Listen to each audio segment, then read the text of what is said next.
On பண்ணிட்டேன். வர்றா அட்ரா அட்ரா அட்ரா அட்ரா அட்ரா அட்ரா அட்ரா ஏறா ஏறா அடிடா வரும் அட்ரா அட்ரா அட்ரா விடாதுறான் அட்ரா அடி அட்ரா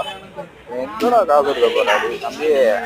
நான் இருக்கிறப்ப வந்துட்டான்டா சிங்கம் வந்துட்டான்டா என்ன மீறி எடுக்க முடியுமா வர்றா ஏறா கையை விட்டு போடுறான் அடிக்கிற அடியில் அவன் கையை ரெண்டு அங்கே ஓடுறான் விட்டான்டா இந்த ஆளு தான் வந்திருக்க கொஞ்சமாவது ஒன்று தலையில ரெண்டு காது வேற இலை வேற பட்டை வேற வேற வாட்டர் கேன் வேற அட்ரா அட்ரா அட்ரா விடாரா அட்ரா என்னடா மொட்டை அடிக்கிறதா என்ன தடுக்கிறான் ஏறா அட்ரா அட்ரா அடிச்சானா போச்சா போச்சு சின்ன பையன் அடிக்கிறான் வரான் 2 நோட்டு தான்டா இருக்குது வேற ஒரு 100 நோட்டா வேறா அதுதான் வந்திருக்கான் நல்லா அகலமா திமிங்கலம் மாரி ₹1 கூட எடுக்கலன்னா அட்ரா வேறா எட்டாம் போறான் அடி வாங்கினா